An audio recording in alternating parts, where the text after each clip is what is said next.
Well, according to a group of scientists, the world is closer than it has ever been to global annihilation. And they have set the time of their famous Doomsday Clock to just 85 seconds to midnight to drive their point home. Again, closer than it's ever been.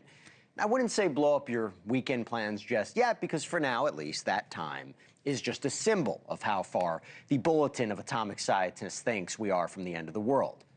Doesn't sound great either, but the point is, let me explain. The Doomsday Clock was first used in 1947 when the world feared that the Cold War could suddenly go hot. And as the clock was advanced at a press conference today, we got some more modern reasons for the terrifying announcement. Take a look.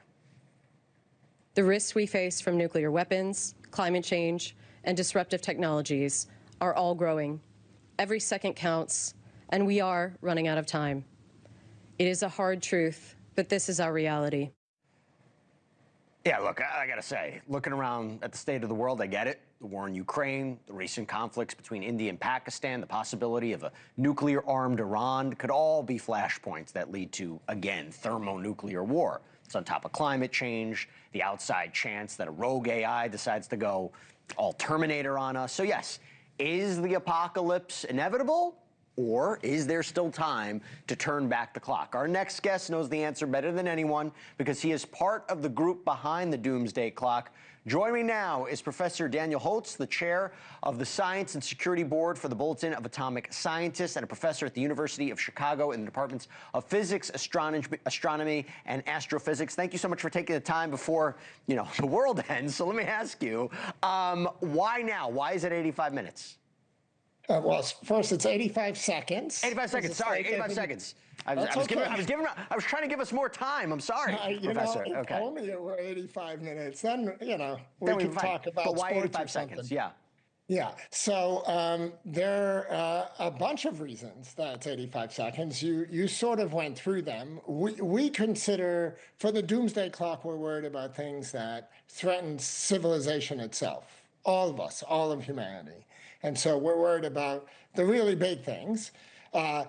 Nuclear war. I mean, if there's another world war and nuclear weapons are used, it's curtains.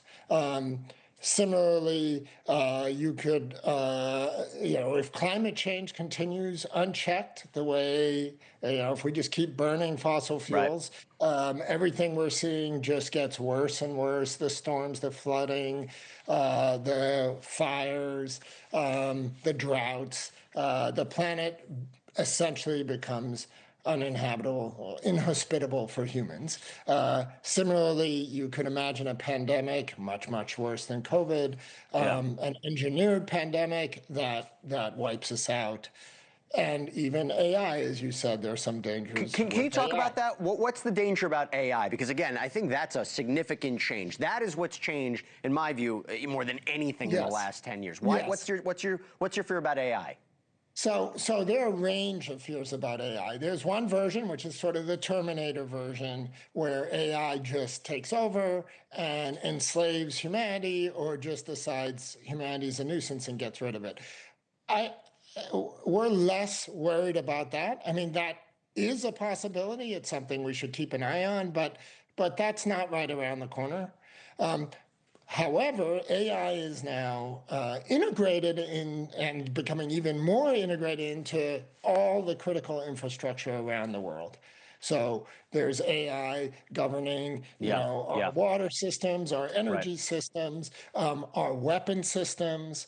There's a great concern that it's inevitable that AI will be part of the command and control for nuclear weapons. Right. And that ties into the other concern. I guess the question is, as I have time with you, what do we do?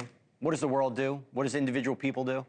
Well, the first thing is we talk about it and we inform the public. That's the whole point of the Doomsday Clock.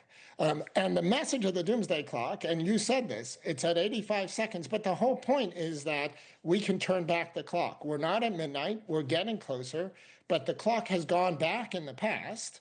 At the end of the Cold War, it was as far back as 17 minutes to midnight. So there's lots of ways that we can turn back the clock. Thank you for watching. Subscribe below and download our NewsNation app right now on your phone, and you will get fact-based, unbiased news for all Americans.